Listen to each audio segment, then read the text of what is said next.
Welcome to the second episode of Golf Away Tours Webcast.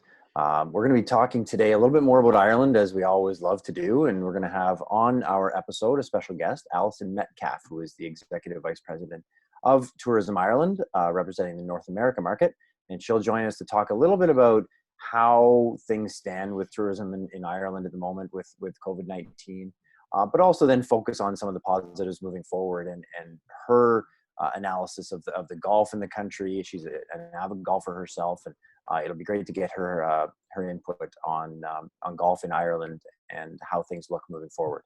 And then after that, we're going to bring the boys back on board. Ron and Matt will join me, and we'll talk a little bit about Ireland, obviously, but then focus a little bit on what people can do for this year. Everybody wants to travel, and given the restrictions on international travel, what are the options? Well, domestic travel, traveling around Canada, there's so many great options across our country. And so we're going to touch a little bit on those as well. So with that in mind, we'll move forward to showing the interview with Alison, and then we'll touch base with you right after that.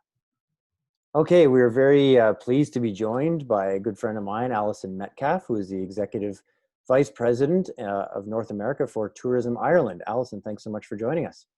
Pleased to be with you, TJ. So tell us, I guess, in these unprecedented times, first of all, how are you doing? How's life for you in these times? I'm doing fine, and I think all of the team, we're all doing fine. We've all got used to working remotely, but I guess the strangest thing for me, probably like yourself, is I've never been grounded for so long. I've never not traveled for so long, like so many people. But we're doing good. You're doing fine, and I think we're all keeping very positive.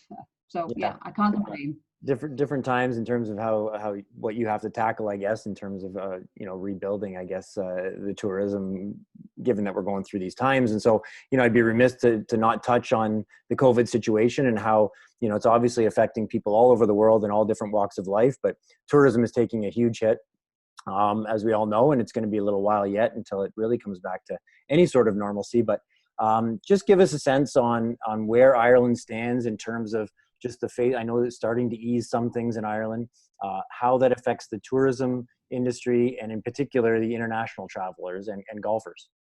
Yeah, I guess, like as you mentioned, like so many countries around the world, the COVID-19 pandemic has had a major public health challenge, issue on the island of Ireland since middle of March, when we all went into lockdown. And like so many countries, tourism and hospitality has taken a major hit.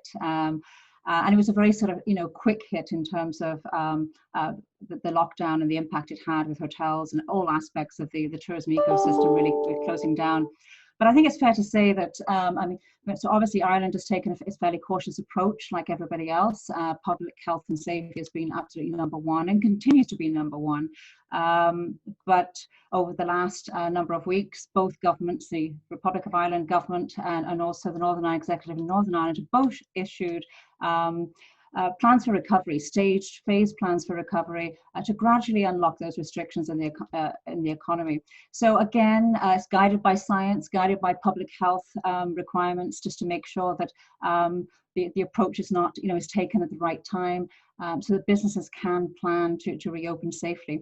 And as it affects tourism, as you know, there's hotels, there's attractions, there's golf courses. The good news is phase one is already in play in Ireland, so golf courses are open for members, and there's certain restrictions there, just as there are in North America.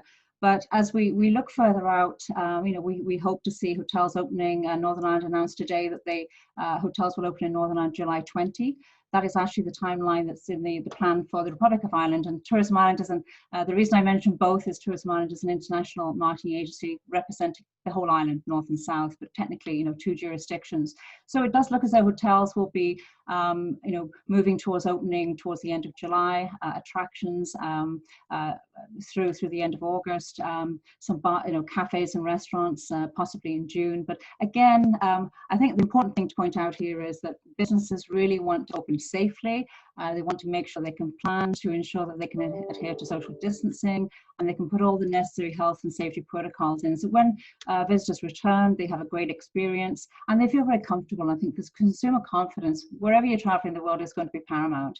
So we're moving along slowly, and I think the the cautious approach and the very kind of measured approach that the island of Ireland has taken, hopefully will, put us in good stead going forward. Absolutely. And, consumer confidence, obviously, as you mentioned, is such a big thing. A lot of our clients or many golfers going over to Ireland are going to want to go over and experience everything, not just the golf and the hotels, but, it wouldn't be the same if the pubs weren't open and nice restaurants weren't open and so on to some extent. So, we're looking forward, obviously, to those restrictions easing. And personally, I can't wait to get back. I was supposed to be there a few weeks ago, and obviously that was canceled. And I was really looking forward to getting over again. And it's my favorite place to go visit. So, so with that out of the way, let's focus on some more sort of positive things moving forward. And I know the growth of tourism to Ireland has been exponential, really, from North America in the last 8 to 10 years. So talk to us a little bit about that, about the amount that it's grown and why it's grown so much. Well, I guess, obviously until COVID, until really early part of March, business, from North America has grown. It's doubled since 2013 to 2019. 2 million North American visitors traveled to the island of Ireland last year. And a lot of that has been driven by a significant increase in air access. We had 24 gateways across North America. So if you can't get to a destination, it's difficult to grow business. So easy to get there. I think we have a product and experience that Americans and Canadians love to experience, and I think there's a good product there. But that was through until 2019. Obviously, we're going to have to start to rebuild that business. It's going to be a new normal, very different. Very different conditions will apply. But I've no doubt there will be pent-up demand for travel. It's going to take a few years to rebuild that business, but like other destinations and like all our partners, we will get there, and the experience will be just a second to none, as your clients have experienced before. As you mentioned, I think it's going to be really important for people when they do travel. They do want that confidence and that reassurance that everything is open, or that they will have the same kind of experience that they would have had pre-COVID. So that's why it's really important, I think, that we're working with industry as Tourism Ireland, but also all of the industry sectors on the ground work in a very coordinated way and open up gradually and do so in a way that is sustainable. So I think it's about sustainable tourism, and ultimately going forward, we will see people return. We're looking forward to welcoming visitors to the island of Ireland as soon as it's possible, as soon as it's feasible, and as soon as people feel comfortable in doing that. And I think Ireland will do as well as it has done in the past, but it's going to be it'll be a tough road to build that business back. But golfers, no other great golfers. Golfers are very resilient. I expect them to be some of the first travelers to come back to the island of Ireland to play golf and to enjoy all of those things that we associate with the 19th hole. Yeah, absolutely. And one of the best 19th holes in the world, obviously. Yeah. So with that growth of people traveling to Ireland, obviously there's been a need for hotels, and I know they've grown in hotel bed numbers over the years, both in Dublin and Belfast, and of course all over Ireland. And we have our regular hotels that we use for golfers near the big name golf courses and so on. But there's obviously a very wide variety of types of accommodation in Ireland. So talk to us a little bit about what people can expect, both from sort of obviously the high end sort of castle stays right down to the sort of 3 or 4 star hotels that people experience when they're on a golf trip. Yeah, as you said, there's a huge variety of accommodation, and I suppose if you're looking for something with a bit of character, you've got everything from those 5-star castle properties, whether it's Ashford Castle, Dromoland Castle, whether you want to base yourself in Dublin and stay at the Merrion or the Shelbourne and golf from there. We've got some wonderful smaller independently run properties. Many of them are part of the Blue Book and Ireland's original hotels. And again, the beauty of staying in some of those properties, they're independently owned and operated, and each of them have their own unique character. There's also great guest houses, bed and breakfasts, and increasingly, there's a great supply of house rentals, cottage rentals, apartment rentals. And again, I know a lot of golfers, or if you're traveling as part of a small group or a family group, those are also very popular. And there's a good chance that, as we move into that sort of post-COVID world, that we will see an increase in demand for sort of self-catering accommodation as well, so people can, move with their bubble and with their group. So there's a huge variety of accommodation, something to suit not only every pocketbook, but every type of experience. And I think one of the greatest things about traveling to any destination, but obviously to Ireland, is interacting with the locals. So I think as you get more off the beaten track, and obviously golf allows you to do that, there's some wonderful independent properties, and I'm not going to name individual properties as I'll be accused of showing favoritism here, but you know where they are. It's just wonderful properties, and as I say, a lot of them in the Blue Book collection, the Irish Original hotels, and city hotels, country hotels. You can really mix and match. So you're spoiled for choice. We've no issues with capacity, as you said. We've seen a huge investment in both hotels, but overall accommodation stock over the last number of years. The experience is a quality one. It will continue to be the same as it was before. So I think for your golfers, you've got plenty of choice. I mean, you're spoiled for choice, really. And even when you get off the beaten track, you've got more options than you used to have.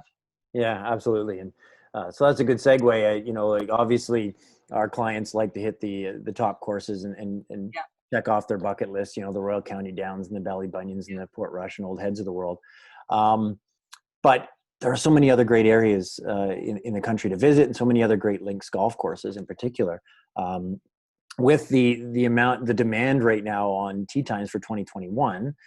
In fact, if you want to go to Royal County Down in Portrush, it's almost too late for 21 with all the 2020 trips being moved forward and them opening their books last month already, or in April, to new bookings.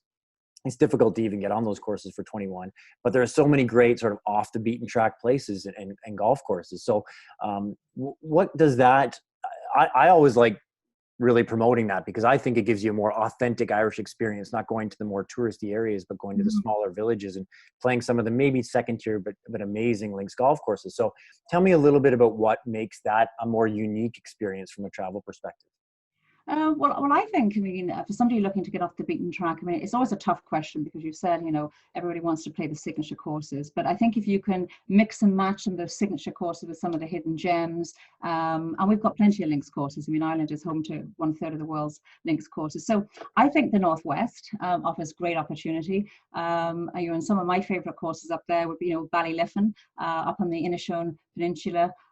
Again, Donegal, it's wild, it's rugged, and Ballyliffin is a wonderful links course. It's one of the few links courses I've played in the sunshine in shorts, and I've also played in ice pellets as well in November. But you've got, two 18-hole courses there. You've got, the Glashidi Links, which hosted the 2018 Irish Open. Other courses up there, I say Cairn in County Mayo. I'm sure you've played that, TJ, but it's wild. You feel very isolated up there, but you're very close to the town of Belmullet. And I think because a lot of the courses in that northwestern area, it's the road less traveled. They're all located on the Wild Atlantic Way, and you really get an opportunity to engage with the locals. It's easier to get tee times. The valley is certainly there, and some of those holes. They really kind of snake their way along the coast there and through those high dunes. So that's another great one. Another favorite of mine is Enniscrone. Again, you could do that same tour up in the northwest in County Sligo. That's an Eddie Hackett course, and the 4 finishing holes there are tremendous. Really are, and I like that course because and I've played it a couple of times, but not for a while. Great opportunities for bump and run shots, and that's it's great for me as a high handicap golfer. So other places up there, in Donegal, Rosa Penna, and again you've got a nice 4-star property on site. So I'd look at the northwest, and again you can approach those from you can still play Royal Portrush and you can play Port Stewart, which great front 9, some of the best front 9 holes in Irish golf, I think. Come along the coast, going to Donegal, you've got Ballyliffin there, you've got as I mentioned, Rosa Penna. You can go to County Mayo for Cairn, and you've got a couple of courses in Sligo. I mentioned Enniscrone, but there's also Sligo at Ross's Point, which is another tremendous links course. So the value's there. It's rugged, it's wild. If you really want to sort of play against the elements, it's a fantastic spot to be. And it's and there's lots of other things to do along the way because it's such a fantastic coastline. Absolutely. And you get the more small town feel as well, right? Yeah, With the little pubs and the live music, and you not do. maybe as touristy, you meet more locals and so on. And, you talk about the road less traveled. That road out to Carn certainly is the road less traveled. That is, it feels like I've heard people describe it as you're going to the end of the world. And basically it Yeah, is one of the westernmost point, I think, in Ireland. And, yeah, it is just a rugged golf course, like you feel like you're almost mhm, on the moon, but just yeah, dramatic dunes. And yeah. a lot of And clubs, what like you said, if you do that Northwest itinerary, you can easily pop over to a couple of the big name courses as well over absolutely, at Fort Rush. yeah. So it is a great place to go.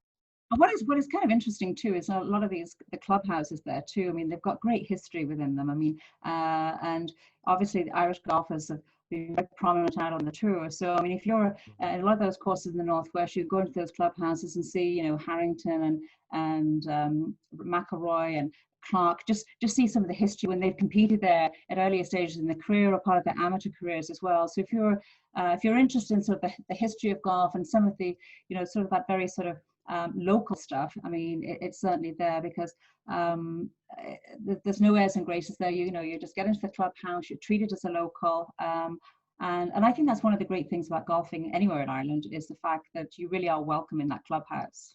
Absolutely. And, it's a good point because one of my favorite parts of going to a new golf course I haven't been to is walking into the clubhouse, and they all inevitably have a sign with a list of the tournaments they've hosted and the players they've hosted and who have won those tournaments and pictures of players and so on. And it's so much fun, obviously even after the round, grabbing a Guinness in the clubhouse and walking around and seeing all that. And that really does add to the experience for sure. So I'm going to put you a little bit on the spot here and give me your three favorite golf courses. I know it's tough. There's so many amazing ones in I Ireland know. or on the island of Ireland, but what are your three favorite? Okay, well, I think my three favorite. First one is I have to say is Ardglass, and the reason it's Ardglass, so that's on the southeast coast of County Down. It's about 30 minutes from Royal County Down and about 50 minutes from Belfast. And the reason I picked that one is the first links course I ever played in Ireland. So it's a shorter links course, but it's beautiful scenery. It's got the oldest clubhouse in Ireland. I mean, it really is quite amazing.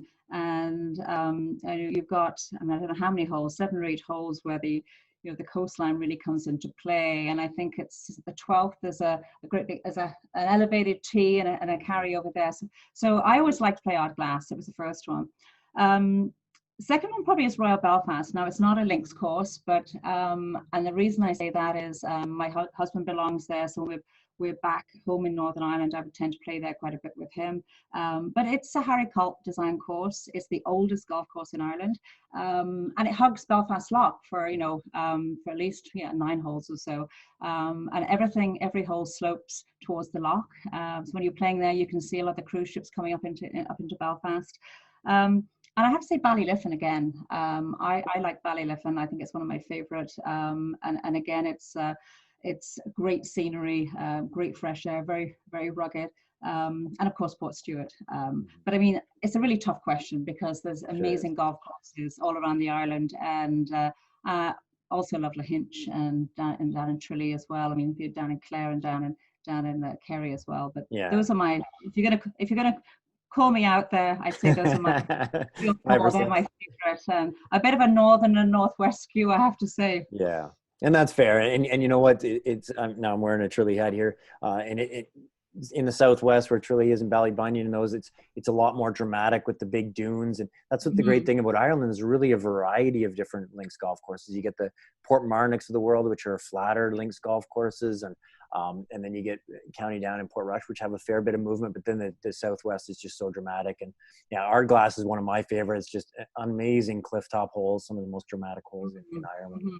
And you're always treated so well there. It's one of the best experiences for sure. So that's great. So now I wanted to lastly, before we end this, is talk a little bit about, last year, 2019 was such a big year for Ireland in golf for a lot of reasons, but the main reason the Open Championship was hosted there for the first time since 1951, the first time it's been outside of England or Scotland since 1951. An amazing tournament. Unfortunately, I didn't get there. I really wish I had. I really regret not going. A lot of my friends went, and by all accounts, it was just a perfect event. Obviously an Irish winner helped in Shane Lowry, but even beyond that, just just the running of the event. So talk to us a little bit about that and how well it went, and what that's meant to the growth of golf in Ireland from a tourism perspective. Yeah, well, I was there. I was there 4 or 5 days. I have to say, it was a tremendous event, obviously, and to come back after, since 1951, I mean, it's a massive feat. I think the changes they made to the golf course too really have enhanced the course. The new 2 new holes they put in, 7 and 8. No, it obviously put Northern Ireland, to put the island of Ireland, to put Irish golf in the spotlight and on the global map. I mean, if you just look at the broadcast coverage, there were more than 5,000 hours of coverage, and it not only did it showcase the golf course, it just showcased the fantastic and beautiful coastline all the way along the Causeway coastal route, which is where our Portrush is located there. And the economic benefit goes without saying. It was like 100 million sterling into the economy. So all of that was very positive. But I think what it did too was it really showcased the fact that Ireland, and Northern Ireland specifically, can host world-class events. There was a huge sense of partnership between, obviously, the R&A and the clubs, but also the community and the industry and businesses at large. It was a fantastic atmosphere, I think. I mean, certainly my experience was every single day was a sellout. It was commercially the most successful open for the R&A. And every day, come rain or shine, and we had a lot of rain, but we also had some sunshine as well. They did a great job. There were lots of stands around the holes, so you didn't, it's easy viewing given the crowds. So it was a great experience, I think, for golfers, and certainly the feedback was very positive, and it was a great experience for sort of spectators, and they came from all over the world. Not only, obviously, there's a huge attendance from around the island of Ireland, but I saw a lot of Canadians. I saw obviously a lot of Americans too, but they came from everywhere. So I don't think it'll be the last time it's there. I think it'll be, back again, and who knows as to exactly which year, but possibly sooner rather than later. I don't know. It was a fantastic experience, and I think it's one that everybody on the island was very proud of. And of course, as you say, it's great to have an Irish winner. So I have to say that it was an amazing experience, and I think it's just showcased what Ireland has to offer, both for golfers and for non-golfers. And the legacy of the event will live on for many years to come. Absolutely. And you mentioned that it'll be back, and certainly it'll be back, and it won't be 68 years this time for it to come back. And I won't miss it next time. I'm going to be there, because the party was incredible, apparently, and just everything was, I think it was honestly just a perfect event. I know that you guys in Tourism Northern Ireland put so much time and effort into it leading up to it. And I think that you must be so proud at how well it went. And I was proud watching it on TV. I was just so proud of how Ireland handled it. And I can't wait to get back. So, well, again, thank you so much for doing this. It's been a pleasure chatting with you and catching up. And we really, really respect our relationship with Tourism Ireland, and we thank you for everything you do. And we like to, grow our business to Ireland. We can't wait to do that again once people start flying again, and hopefully that's sooner than later. So, again, thank you so much for joining us, and we look forward to chatting with you again soon. Thanks, TJ. So that's some great information from Alison Metcalfe, and really, if that doesn't get you excited about going to Ireland and talking about all those amazing golf courses around the island, I don't know what will. As we've talked about before, guys, Ireland, our favorite destination, our favorite golf course, we talked about in our first webcast in Royal County Down. Ron's favorite destination overall, and certainly one of my favorites as well. I can't wait to get back, and hopefully it's sooner than later. But so what do you guys think in terms of what she said? We talked a little bit about the Northwest before. Matt, talk a little bit about why we think the Northwest is so good, and why people should be focusing on that, maybe if the top courses are going to be all booked up in 2021 already. Yeah, it's a lot of what you guys touched on. It's sort of all the regions in Ireland, that's kind of the hidden gem of them all.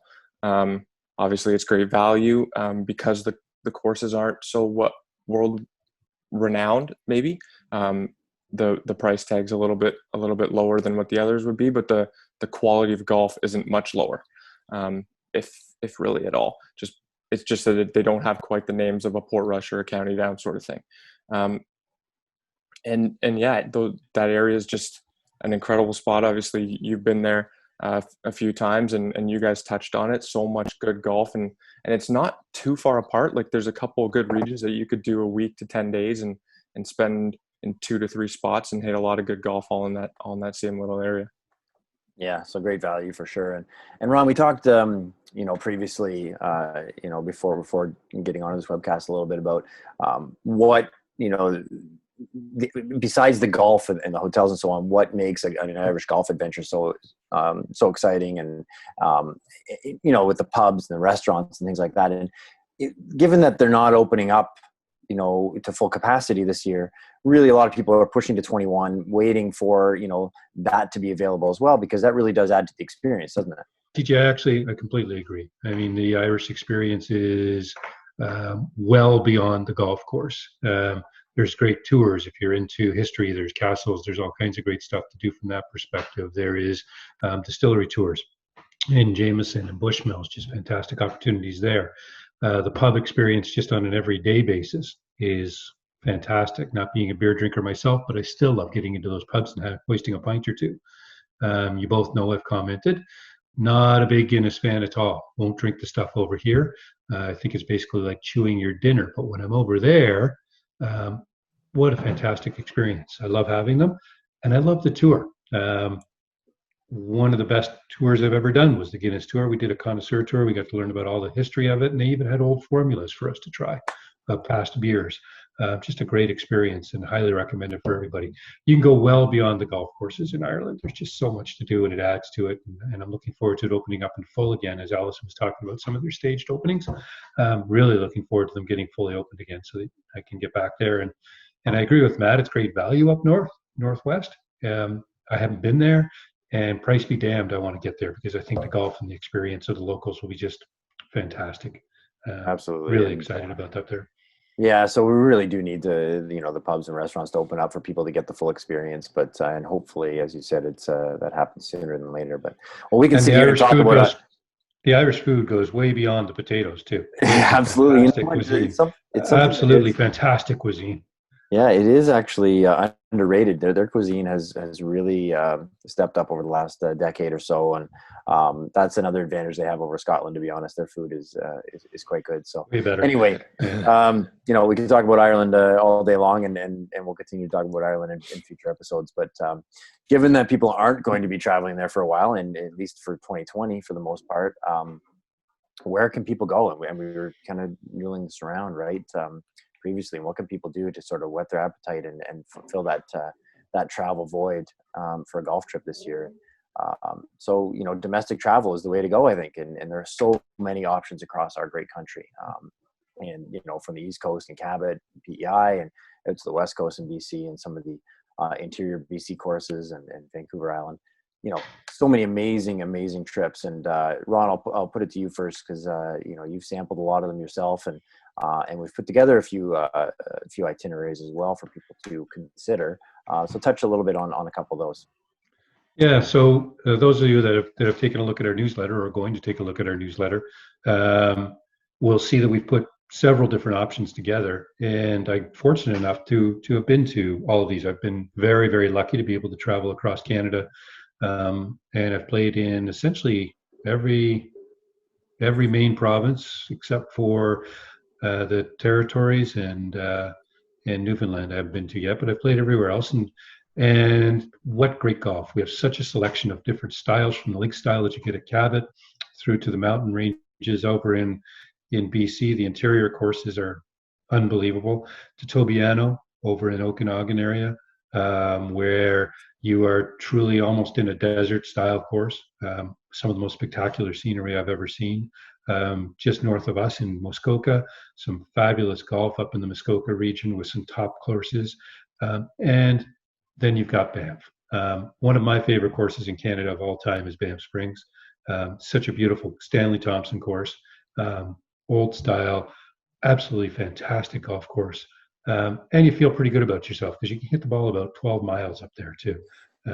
Really adds a lot of distance in the thinner air, but the stunning views, fantastic adventures that you can go and do so much more off the course. I think we're blessed in Canada with a lot of world-class top golf that we just don't often explore. And the opportunity might be this year to, as we look at being a little more concerned about, even if international travel opens, some people will be concerned about whether they want to leave the country. And that's a very fair thing. And this might be our opportunity to explore a little bit of our own backyard. Absolutely. I've already got something in Muskoka planned for my group, given we're not going anywhere this year. So exciting opportunities. Yeah, and Absolutely. I tell people, when the more I travel around the world and meet people from different countries, how lucky we are in Canada and how underrated our golf is, because people around the world just don't know it. So we really need to take advantage of that. And Matt, I'll pass it over to you for your comments and where you'd want to go if you could go on a Canadian golf trip. Yeah. So kind of the one point I had in my head, you guys both kind of said it just in different ways, is that I don't think we give our own country enough credit for the quality of golf we have. And it's spread out all across the country, from out east to Cabot. Obviously that's a spot I dream to go to, and I will at some point. I know you guys have, and just rave about it. So I'm itching to get out there. And I've done Banff, and like you, Ron, it's one of my favorite courses. I love that golf course. When I went there, I played, I was staying with a buddy who was working, and I got to play a lot of golf there in a week. So I sampled it quite a bit. And it's just fantastic. And yeah, I think it's just that I think we don't, because we're so close to some of it, and especially kind of that Muskoka area, it's so easily accessible for us in the GTA, and we've played it quite a bit, that it maybe we take it for granted and don't realize how good it actually is. And if people from outside came, or people who hadn't played it quite as much played it, they'd probably realize how amazing it is. So I think it's just that we maybe just don't give our country enough credit for the quality of golf we have.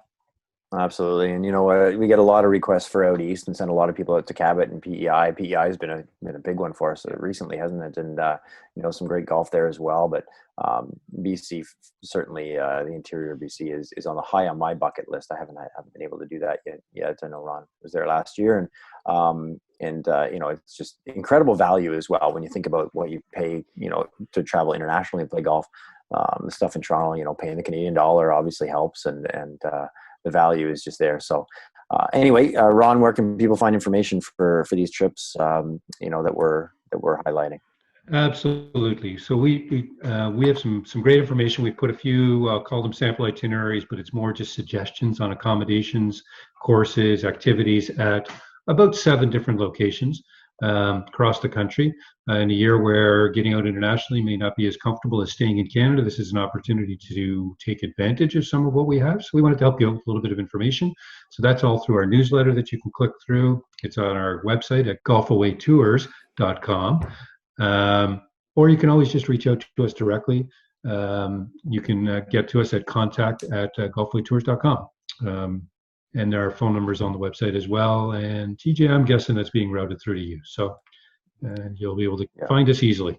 Absolutely. So many great options, and hopefully people will explore our great country for a golf trip sometime this year. So then moving forward, our next webcast, we're going to have hopefully a little bit more information on where things stand in the world and where people can go. 2021 is becoming an increasingly busy year around the world for golf travel, and tee times are getting eaten up pretty quickly with everybody moving 2020 trips off to 2021. So really it's time to start thinking about booking your 2021 trip, and we'll get into that a little bit more in the next webcast. And in the meantime, hope everybody enjoys the golf courses now that they're open across the country, and we'll see you next time.